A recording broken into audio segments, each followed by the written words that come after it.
From claims of healings and visions to the world's most inexplicable events, whether you're a believer or a skeptic, the truth is always worth the hunt. EWTN Radio presents The Miracle Hunter with Michael O'Neill. Welcome to the Miracle Hunter radio show on EWTN Radio. This is Michael O'Neill. I'm the Miracle Hunter. Hey, tomorrow we've got a big feast day, Our Lady of Lourdes. That is one of the big Marian feast days in the entire Roman calendar, where we celebrate a miraculous occurrence. And there are very few of those. Of course, we all know Fatima, Lourdes, Guadalupe. Tomorrow is the feast day of Our Lady of Lourdes. And today we're going to celebrate that a little bit. We're going to be interviewing two guests today, Elizabeth Ficocelli, the author of Lourdes, Font of Faith, Hope, and Charity, and Marlene Watkins, author of Everyday Miracles of Lourdes. So this will be a Lourdes episode. And for people who want to check out a program that I did about Lourdes, you can go to EWTN Religious Catalog and look for Miracles of Lourdes. And that was a program that came out last year. We went behind the scenes, and we actually got to interview the whole medical commission, the bureau there that investigates all those miracles that are claimed through healing water, and those very few that are promoted and established as being without natural explanation. So it was a fascinating experience to go behind the curtain, you might say, see how it all works behind the scenes. But check that out, Miracles of Lourdes, available from EWTN Religious Catalog at EWTNRC.com. And check out my program, Explore with the Miracle Hunter, Our Lady of Lourdes. I travel to one of the 20th century's most highly approved Marian apparition cases, as the Virgin with the Golden Heart appeared 33 times to 5 children at a convent school in Lourdes in Belgium. And I report on what happened there. Check that one out Saturday at 6 p.m. Eastern Time to find out more about that fascinating Marian apparition, and the episode of They Might Be Saints, which airs this week. And Wednesdays at 9 a.m. Eastern Time is the typical time it airs. This week it is on Blessed Michael McGivney, the founder of the Knights of Columbus. So check that one out. They Might Be Saints this week. Later in the show, we're going to be looking at the 365 Days with Mary like we always do. This project looks at Mary's devotions and feast days and miracles that line up exactly to the date and the calendar year. And so for today's date, February 10th, we've got the icon of the Mother of God of Sumorin from Totma in Russia in the year 1554. And the Might Be Saint of the Day, Blessed Clare Agolanti of Rimini, is today's Might Be Saint of the Day. And the question of the week, what about the apparitions at Garabandal? People have that question a lot, but we'll give you an update on what's the latest coming out of there. And this is a new segment, new for 2024, the Miracle of the Day. For today's date, February 10th, we commemorate a miracle that happened February 10th, 1570, a miraculous statue in the Philippines. So we'll talk about that a little bit later in the program. Let's take a look at the miracle news. We do this every week where we talk about the miracles happening around the world and those things that relate to miracles. And I was just talking to somebody the other day about this mystic Luisa Picarreta, who lived from 1865 to 1947. And she had these mystical writings. Supposedly she was called to spread the message of the, quote, divine will. But since 1938, there have been doctrinal problems that have been identified with the writings of Luisa Picarreta. And the news coming out, being reported by LaCroix International Catholic website, they say that the beatification process of Luisa Picarreta has now been suspended. And of course, we always like to report on when canonization causes are moving forward. That's always more fun and exciting for people, especially followers of that devotion and that person. But it's always our duty to report on things that also are moving in the other direction. So this cause is suspended. The Catholic Church will not beatify Luisa Picarreta, an Italian mystic known for her spiritual exercises that centered on union with the will of God. And this past week, Bishop Benoit Bertrand of Mende, the president of the French Bishops' Episcopal Doctrinal Commission, shared a message from the Dicastery for the Cause of Saints addressed to the bishops of France, and the message conveyed the decision to halt the examination of the case of Luisa Picarreta, initiated in 1994 by Italian Archbishop Giovanni Battista Piccieri of Trani. And so why did the Church change directions with this Italian mystic, who has gained so much interest amongst priests and lay people, and especially in recent years? Bishop Bertrand repeats the arguments put forward by the dicastery, which are three kinds: theological, Christological, and anthropological. Picaretta's conception of the divine will does not leave man the possibility to exercise his own free will. That's a quote. It does not incorporate, quote, the primacy of God's merciful and unconditional love, quote. And finally, there is, quote, little or no mention of the resurrection of Christ, Christian hope, and ecclesial communion. So Bishop Bertrand therefore advises caution regarding the dissemination of Picaretta's messages, echoing the warning of Cardinal Marcello Semeraro, prefect of the Dicastery for the Causes of Saints, who had asked him in a 2022 letter to accordingly evaluate the popular dissemination of such elements to avoid confusion amongst believers. And so, again, this is news being reported by LaCroix International website, and this appears to be the ending of the cause related to Luisa Picaretta. I know personally people who have a great interest in this devotion and maintain this devotion, so this will be disappointing news for numerous people around the world. But as the report goes, that her canonization cause has now been halted. So unfortunate news for followers of Luisa Picaretta. For people out there who want more information on the ending of this canonization cause, you can go to the Facebook page of The Miracle Hunter, where I've got that story from LaCroix posted so people can check that out in great detail. Let's take a look at Catholic Pub Trivia. Each week I ask a trivia question, give out a prize, the Miracle Hunter image of the faces of Mary, for the person who writes in with the fastest with the correct answer. And last week we asked the question, what is the only apparition that happened before Our Lady of Good Success that's been investigated and approved by the local bishop?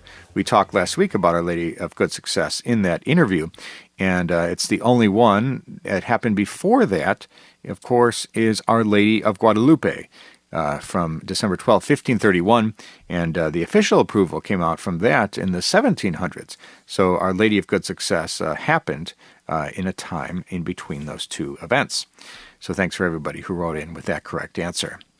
And the question for this week, we're focusing on Our Lady of Lourdes. And so the question is, how many decades were on the rosary held by the Virgin Mary at Lourdes?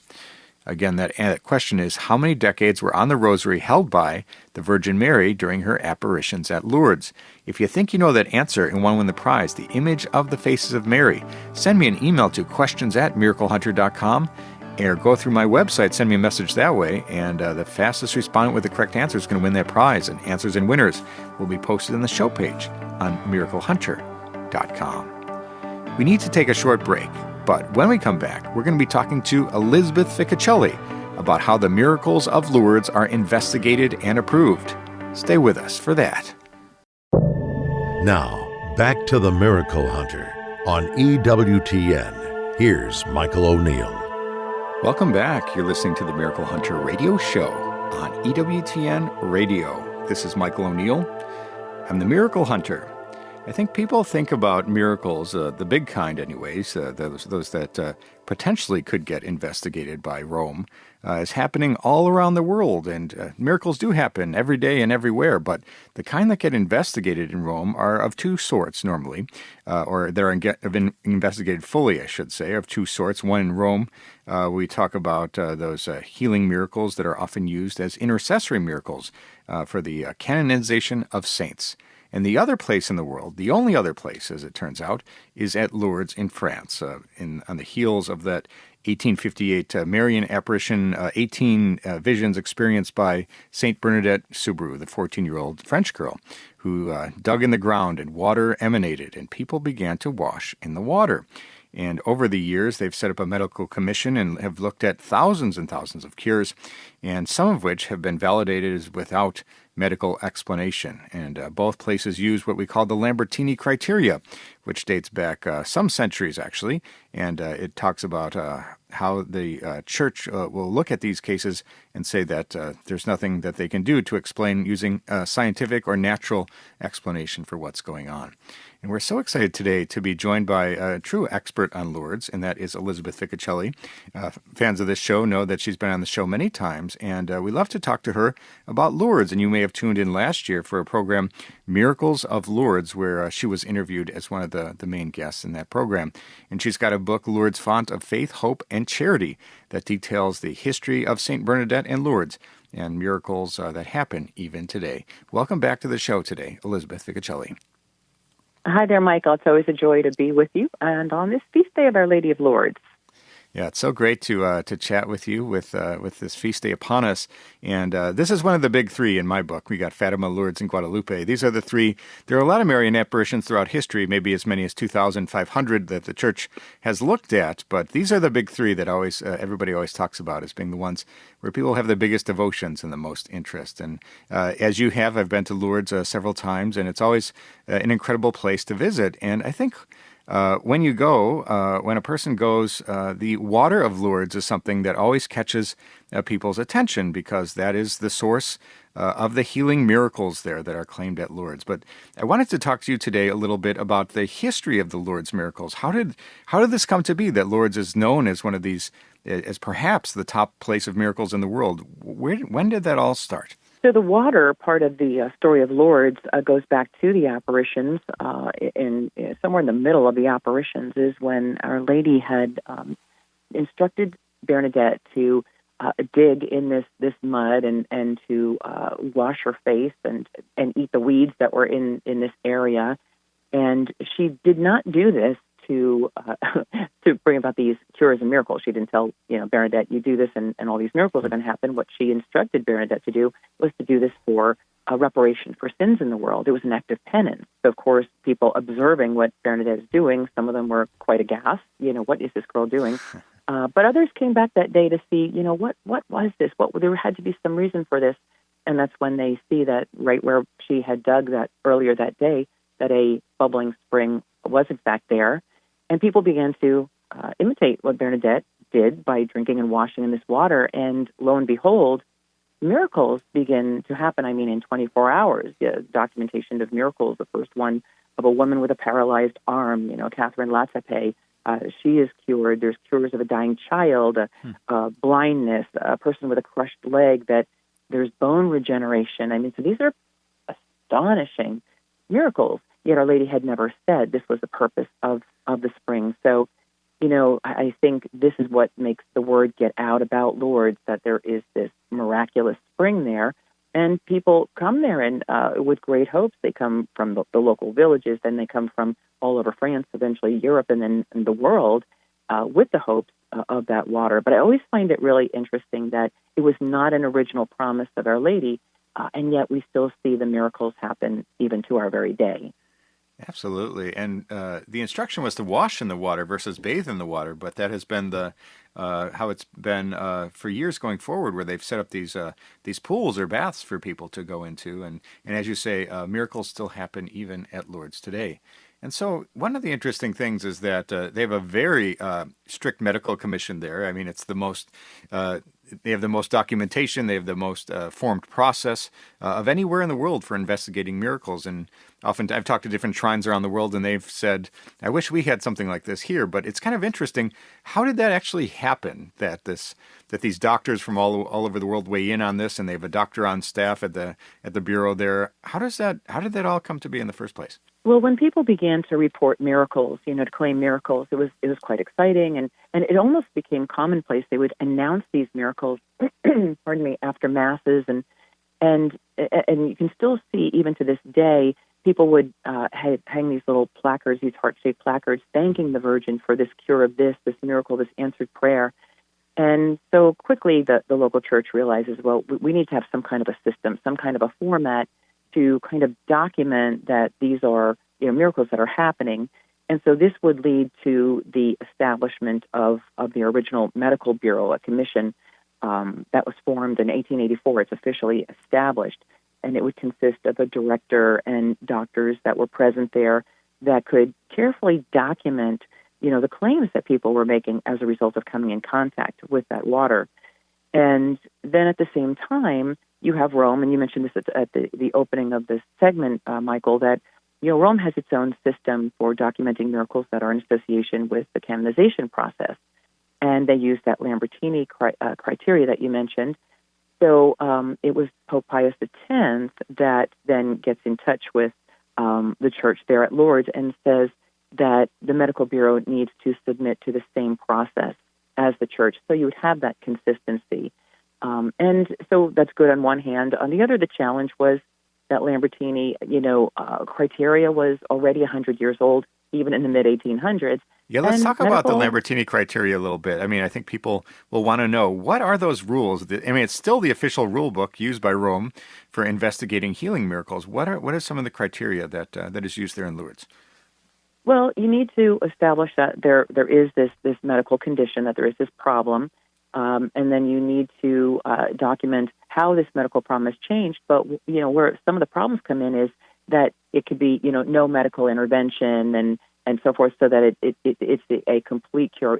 It's not a recurring thing. It's a complete done. It is cured. Not a gradual thing. And the problem is, as modern medical and science would progress, is that people do go for treatment. They do go for medical regimens so that they can get better, that they can fight these diseases. So that's part, I think, where it got a little sticky. But yet this is still what they're looking at. They're looking at a cure that is a complete, total, has not reversed, that there's no medical explanation, if there's just no natural explanation, that this is a supernatural. It's beyond our understanding how this suddenly stopped and was made better. So it becomes tricky, but this nonetheless was the criteria that the Medical Bureau would have to employ. And so it kind of explains how that while you have thousands and thousands, there's probably around 7,000 remarkable claims of restored physical health that's on file at the Medical Bureau there in Lourdes. But out of all of that, only 70 actually have been authenticated, because it's a long, complicated process. There's a lot of medical documentation. Your time has to pass so that they do see that this cure has been permanent and lasting. And so many cases are just stuck in the process, or maybe it comes down to the bishop. One of the final steps is the person who is claiming this miracle has to go to their bishop and get him to buy in on this, to read the documentation and to sign off on it. And a lot of bishops are either too busy, don't want to get involved in this kind of thing, or maybe they don't actually believe in stuff, because it is private revelation. It's not mandatory that you believe in Lourdes and the miracles associated with Lourdes. So for whatever reasons, these cases are stuck. And so people say, only 70 cases. And it does, that again, of course, is only medical. It's only the medical miracles. It's not talking about psychological healings that can happen over there from addiction and depression and bipolar and so forth. It doesn't talk about the spiritual conversions that happen when people's lives are turned radically upside down. They come back to the Lord. They're changed forever. There's no bureaus over there measuring those miracles, only the physical. So it becomes challenging. Absolutely. We're talking today with Elizabeth Ficocelli, author of Lourdes, Font of Faith, Hope, and Charity. You may have seen her appearing in the EWTN special, Miracles of Lourdes. And you mentioned that only 70 out of 7,000 or so cures have been formally recognized. And as you mentioned, the local bishop sometimes, in on some cases, they've actually made the declaration that it's a remarkable cure because they're scared of the word miracle. They don't want to say miracle. So so some cases haven't been added to that list of 70 because of the local bishop, as you mentioned. And also, we've talked about this before, that it's on it's the responsibility of the patient to always come back and get checked up. It's not, they don't send somebody out to the United States or wherever the person is claiming the miracle. You have to go back to Lourdes on your own dime and always be checked up. So it's really a tricky thing for any miracles to be found.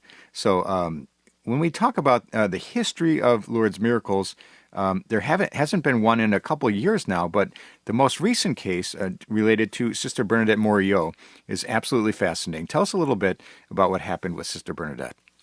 Yeah, and it's so wonderful that these people are alive and can share their stories, and Sister has. But Sister Bernadette Morillo is a religious French sister, and she was a person who had severe problems with her back, a lot of back problems, pain, nerve pain, and it went on for years and years. So a very real and chronic case of a person with a medical condition.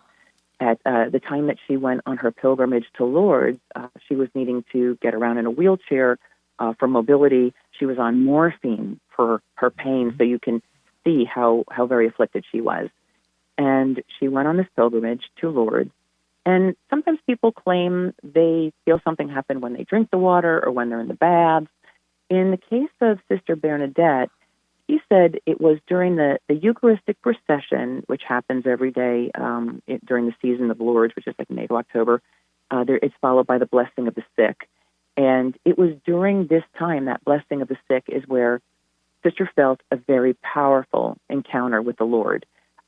She felt like the Lord was interiorly instructing her to lift up in prayer all those people that were surrounding her, in their wheelchairs and so forth, to lift them up to the Lord at that moment, and she did. But it was a very powerful spiritual moment. Now, it didn't mean her pain went away or anything changed at that moment. But she went home, still in pain, still had not changed, but she didn't forget that experience with the Lord. It was very powerful. 3 days later, she was praying in her chapel, in her convent, and when she was done, she went back to her room, and there she was inspired to remove her braces off her legs. And lo and behold, she was pain-free, and she could walk.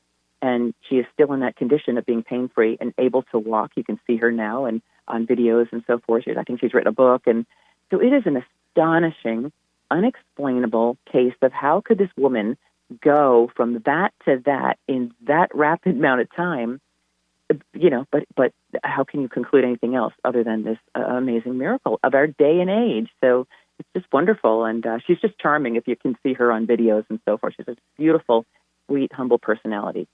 Absolutely. And I love the part of the story where after she is her healing is she has her healing, she goes on a long 5-kilometer walk to celebrate something that she wasn't able to do before. Absolutely amazing. I think that's an inspiration for a lot of people. And we've been talking today with Elizabeth Ficocelli, author of Lourdes, Font of Faith, Hope, and Charity. You may have seen her in Miracles of Lourdes on EWTN last year. And for people who want to find out more about your books or your activities, what's the best website or other place, Elizabeth, that people can go and check you out? Sure. The main website is elizabethficocelli.com. Wonderful. Nice and easy. Well, we're so grateful to you joining us, celebrating this feast day of Our Lady of Lourdes. I know for both of us, it's one of our absolute favorites and a great time to talk about miracles. So thank you so much, Elizabeth, for joining us on today's program. All right. Thanks. God bless, Michael.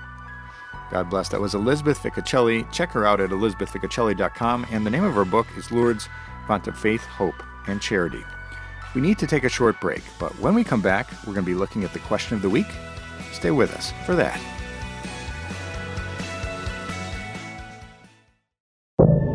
Now, back to the Miracle Hunter on EWTN. Here's Michael O'Neill. Welcome back. You're listening to the Miracle Hunter radio show on EWTN Radio. This is Michael O'Neill. I'm the Miracle Hunter. I love getting your questions. People write in from around the world about questions that are happening around the world now and have happened centuries ago. And I get a lot of emails from around the world, but I also like doing a question and answer segment when I do a talk. I travel around the country, give maybe 20 talks a year at different parishes or different shrines, organizations that have me speak about miracles, oftentimes these days about Eucharistic miracles due to the Eucharistic revival. But at the end, I always open it up to questions about miracles. I love to hear what people are thinking about. I got a question coming in this week to the email account that I get all the time, but I think that people are still curious about this, and so it's worth mentioning.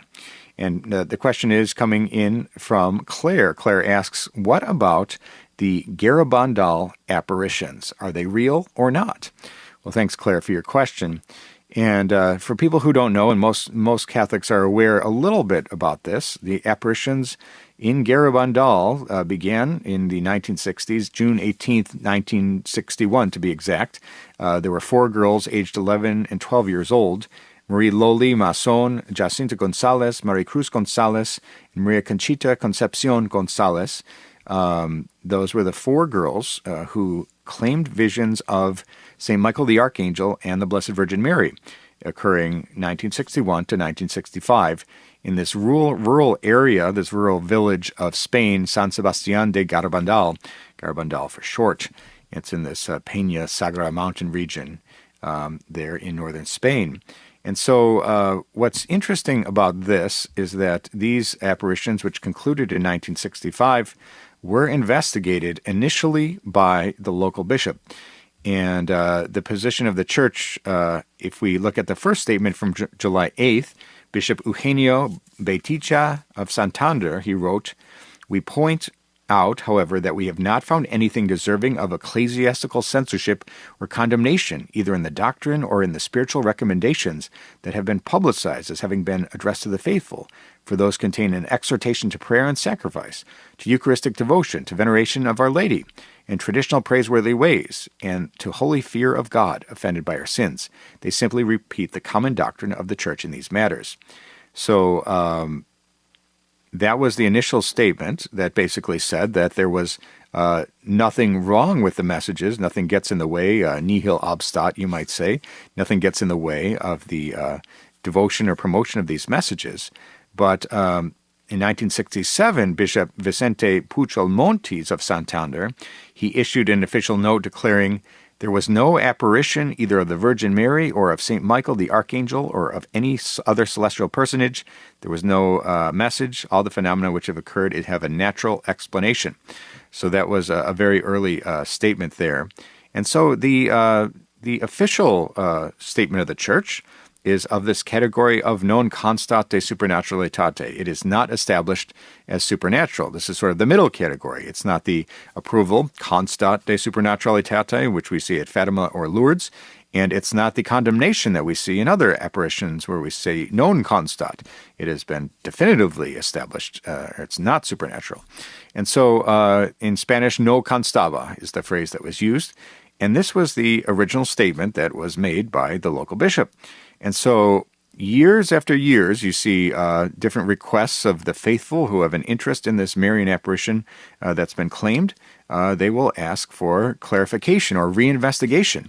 And the bishop always says something along the lines of what he said, always going back to the original statement of no constaba, where there's not established as supernatural. So even to this present day, we see Garabandal sitting in this middle category where it's not condemned. They haven't found anything wrong with the messages that were claimed there. There's nothing against faith and morals in those messages, but they also haven't found it worthy of approving as supernatural, like some of these other famous apparitions that I mentioned. So good question, Claire. What's going on with Garabandal? The answer is, it is what it's always been, which is that they keep referring back to those original statements, which is no constaba, that it hasn't been established as supernatural. So thanks so much, Claire, for your question. And if you have a question for the Miracle Hunter, you can send me an email to questions@miraclehunter.com, and maybe I'll be answering your question on the air next week. Let's take a look at the 365 Days with Mary project. We do this every week, where we look at the Marian devotion of the day as it lines up exactly to the day's date. And for today, we've got the icon of the Mother of God of Sumorin from Totma in Russia in the year 1554. And, of course, you all know Fatima, May 13th, or Lourdes, February 11th, or Guadalupe, December 12th. But on every other day of the calendar year, there's a different other Marian devotion, and this one today is from Russia. So the Sumorin Totma icon of the Mother of God became renowned for numerous healings at the Spaso Sumorin monastery of the city of Totma. In the year 1554, St. Theodosius received the grant for building a church, and the icon thereafter received the name Sumorin Totma. Sumorin is the family name of St. Theodosius, and Totma is a city. And after the death of the monk, the wonder-working icon was put in a case in front of the crypt of the saint at the Ascension Church of the monastery, and St. Theodosius has appeared many times to the sick, holding his icon in his hands, according to various reports. And that is the icon of the Mother of God of Sumorin from Totma, Russia, in the year 1554.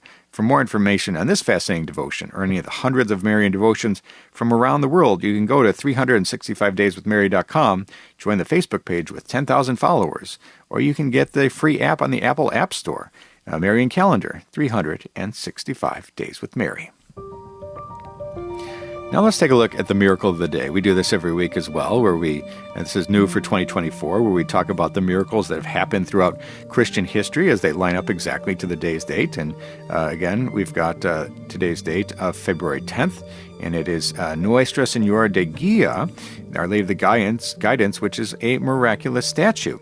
And so the story goes that one of the sailors to land on the island of Luzon in 1570, while walking in the woods near the native settlement of Manila, came upon a religious ceremony held by the natives, and they were honoring an image of the Mother of God, a statue on a rough pedestal, and the natives told the Spanish that the statue had the power to make the petitions come true, and indeed miracles were performed there. And since nothing of the origin could be learned, the sailors determined to name the statue by that title, Our Lady of Guidance. And so that is the miracle of the day.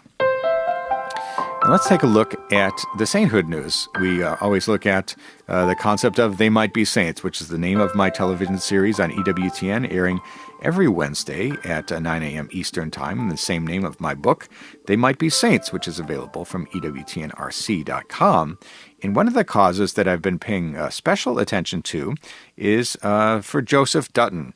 And Joseph Dutton, you may know him as having been affiliated with St. Damien of Molokai, and there in Hawaii is where his canonization is underway. And so the news came out just this past week that Joseph Dutton's cause for canonization has now been sent to the Vatican. So that just means it's moved from the local level, the diocesan level, and is now being considered by Rome. So it's a huge step forward. And so the Civil War veteran who helped St. Damien of Molokai in Hawaii could someday be declared a saint. On Sunday, January 21st, the Bishop Larry Silva of the Diocese of Honolulu presided over a ceremony that officially sent Joseph Dutton's cause for canonization to Rome. And according to the Hawaii Catholic Herald, all the evidence gathered, 2,000 pages worth, will be packed up and sent to the Dicastery for the Causes of Saints in Rome. They put a red ribbon on it and a wax seal and send it. And there the evidence will be studied by the men and women who work at the Dicastery. And their responsibility will be to certify whether the servant of God, Joseph Dutton, lived a life truly heroic virtue and therefore is worthy of imitation on the part of the faithful. So if the Vatican verifies that Joseph Dutton lived heroic virtue, he will then be venerable, and the first step being that being the first step towards beatification and canonization. And in order for him to be declared a saint, 2 miracles through his intercession will need to be verified and confirmed. And so that was the story about Joseph Dutton, and we're excited to see his cause moving forward, and perhaps he will be a new saint from the United States someday. We'll keep you updated on his cause. We're talking today about the Might Be Saint of the Day, and of course we're talking about venerables and blesseds before they have all their miracles racked up and are declared saints by Rome. And so the saint of the day is Blessed Clare Agolanti of Rimini. And she was born in 1282 at Rimini in Italy, and she was born to nobility. She was married twice, and she spent most of her life in dissolute, sinful ways. While her father and brother were executed in civil disturbances, Clare changed her life completely. She became a Franciscan tertiary and founded a convent, though she never became a nun. In an attempt to make up for her earlier life, she practiced penances that were considered extreme even by 14th century standards, and once sold herself into slavery so she could use the money to buy a man out of prison. And the local judge commuted the man's sentence, had the money returned, and Clare was freed. And legend says that once, when some nuns of Rimini were freezing outside without fuel for their fires, Clare went into the woods, picked up a huge log, and started carrying it to the convent. And a native a relative stopped her and said that it was beneath her dignity as a noble woman to carry wood like a servant, but she said if Jesus could carry great pieces of wood to Golgotha for the sake of sinners like her, she could hardly balk at carrying it for the brides of Christ. And she died on February 7, 1344 at Rimini in Italy of natural causes, and she is buried there at the convent that she founded. And she was beatified by Pope Paul VI on December 22nd, 1784. And with one miracle, Blessed Clare Agolanti will become Saint Clare Agolanti of Rimini. Find out more information about her cause and any of the others on the path to sainthood that we feature on They Might Be Saints if you go to theymightbesaints.com. And you'll also find out more about the upcoming episode of They Might Be Saints about Father Michael McGivney.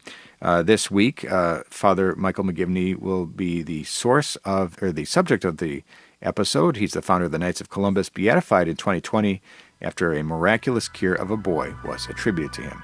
Check that one out. They Might Be Saints on EWTN every Wednesday at 9 a.m. Eastern Time.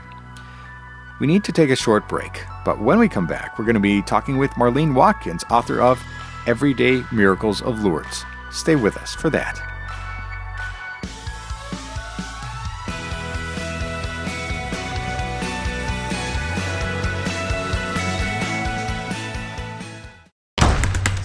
Now, back to the Miracle Hunter on EWTN. Here's Michael O'Neill. Welcome back. You're listening to the Miracle Hunter radio show on EWTN Radio. This is Michael O'Neill. I'm the Miracle Hunter. Well, today is the day before the big feast day of Our Lady of Lourdes. And so we're happy and excited to dedicate this whole episode to Our Lady of Lourdes. And the interview coming up is with Marlene Watkins. She's the author of Everyday Miracles of Lourdes from Sophia Institute Press. And we spoke with her previously, and I hope that you enjoy the conversation. Welcome, author Marlene Watkins. Welcome to the program today, Marlene. Well, thank you. Thank you so much to have us, and it's always wonderful to talk to somebody that loves Lourdes. Absolutely. I've been there several times on pilgrimage and filming there with EWTN, and it's really an incredible place. I call it a little bit of a Catholic Disneyland. Even the basilica looks like the Disney castle. It's an amazing place, and partly because we have those 18 visions received by that 14-year-old girl, Saint Bernadette Soubirous. Without her, there would be no Lourdes. But it's an incredible place of Catholic pilgrimage and healing. We have those healing miracles that resulted after she dug in the ground and the healing spring came forth and people began to wash in the water. Those miracles were claimed. And so your book, Everyday Miracles of Lourdes, we can talk about some of these incredible other things that have been claimed throughout history. These people have gone there on pilgrimage, the Malades, those people who are seeking healing, and others who go for spiritual rebirth in some way or another. Talk to us a little bit about what inspired the book, Miracles of Lourdes. Well, we had... for 20 years, it was our 20th anniversary, and there were just so many extraordinary experiences that had happened in those 2 decades. And, it's been a long time promise that we would capture them and write them, but just, a lot of different things got in the way and delayed us. And then eventually the world slowed down for COVID, and it came the time that we stayed home from Lourdes and began to relive those experiences by writing the book. And it was just as awesome to be recalling them and writing them as it was to be in awe when they actually happened. And so you were there. You've been there for so many year after year as a volunteer, special needs and volunteer pilgrimages. And so you've seen these things happen in person. You've been a witness to some of these great experiences. Yes, to every one of them, all but 20 chapters in the book that are people that I met and encountered going to Lourdes and was with them throughout their experience. But we never expected that they would be in a book. So each one of them, I contacted them and asked if their story could be written. And for some of them, they're very personal stories and very intimate stories, things that other people don't know about them. Some of them, their family members don't know. And so we asked each person, would they agree to have their story written? Some had to pray and think about it. And then ultimately, all of them came back and said, this grace is too great for me to hide. It needs to be shared, not kept just for myself, but it's a grace to be shared with others, maybe others that are suffering what they were suffering, or what the miracle that they needed in their life. And so their picture is in there. Their last name is in, but their picture is in there, and and they signed actually a document saying this is really what happened, and it's accurate, and I attest to this grace in my life. It was really a joy to re-experience it, and also to really feel their pain again. For some of them, if you're in need of healing, there must be a reason for it, and sometimes it's a painful reason. So it's a book that brings hope and joy, but it also takes us through the hardships that regular people endure every day. But it also tells us that the Gospels are real, that they're still happening now, that all of these incredible graces of the encounters of Jesus Christ are still taking place now in Lourdes. Absolutely. And I liked in your book, you talk about the 3 Ps of the gospel message of Lourdes and how that still connects to our lives. Talk to us about that. Well, it's a call to prayer. That the first thing that Bernadette does when she encounters Our Lady is they pray together. And in fact, there's no talking; it's in silence. And they pray the rosary together. And Bernadette leaves that apparition. She never makes the sign of the cross the way she used to. After she leaves the grotto, and many of us go to the grotto, the true calling on the three persons in one God, on the Blessed Trinity. And Bernadette says later in her life, if we pray this one prayer well, we can go to heaven. And she prays it with all of her heart, slowly and thoughtfully. So it's a call to prayer. And, of course, they pray the rosary every time they meet, which is why the Basilica is named the Rosary Basilica. And we pray the rosary in a candlelight procession every night throughout the season, from Holy Week all the way to All Saints' Day. And people come with all different languages, and it's the universal church there praying. We light our candles from each other, the light of Christ to each other. So it's the prayer, and then there's also the procession, which, of course, is the candlelight rosary procession, and another Lady of Lourdes, and then it's also the Eucharistic procession, because Lourdes is a very Christocentric shrine. I know it's a Marian shrine, of course. It's the largest visited Marian shrine in Europe, but it's truly Christ-centered, and that's what Our Lady always does, is comes to bring us to our Son, Jesus Christ. And so there's these two processions, the Eucharist and then the candlelight. They both bring us to the church. And then, of course, the heart of the message of Lourdes is penance. Our Lady says it 3 times to Bernadette: penance, penance, penance, pray for sinners. And all of us who leave Lourdes, we're called to offer the sufferings in our life, or different things that we can offer in our life, the sacrifices we can make for others. So it's a call to prayer, and it's a call, and all of us are proceeding somewhere in life. We're going from this world to the other world. So how are we getting there, and where are we going? How are we leading our life to take us into the other world? Let's talk about that a little bit. In your book, you talk about how we will enter heaven. How will we do that? Well, this one of the chapters is really an amazing experience that this one of the volunteers who comes with us still does. And she did not know she was allergic to bees. She was gardening. She was stung right in the throat by a bee. And ultimately, she winds up in a coma. And in this coma, she doesn't realize that she's in a hospital bed in a coma in California, because what she experiences is that she is transported to Lourdes. She finds herself there with a perfect vantage point to watch the Eucharistic procession. And she realizes when she comes out of the coma that in following the Eucharistic procession, that is the best way to heaven. She says, if we only just realize, if you're following the Holy Eucharist, if you're going to Lourdes and you're following our Lord, that's how you're going to get to heaven, is to follow Jesus in the Holy Eucharist. So when she comes out of the coma, she's just so strong about this, to share that. And there's other parts of her story that I haven't spoken about, but that is in the book. But it's really an extraordinary experience for her, because her time was actually suspended. That the doctor said it's just impossible to go that many hours with such an allergic reaction and not die. But her time was suspended praying the rosary, and then she finds herself in Lourdes, and she's really convinced that when we die, if we just follow Jesus, that we're going to heaven. Wow, an amazing story. We're talking today with Marlene Watkins, the author of Everyday Miracles of Lourdes, from Sophia Institute Press, a brand new book about some of the miracles that have been witnessed by Marlene, who volunteered there in Lourdes for many, many years.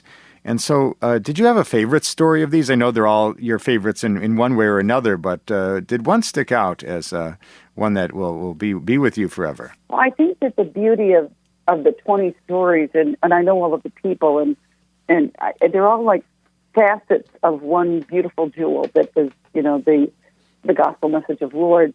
But I think that the beauty of it is that there's a chapter in this book for everyone. There's something that will resonate and relate with every single reader, because all of us know people who have suffered or experienced. There's, the near-death experience there of Cora. There's also people who were, terminally ill that are, in a grace. They're still alive.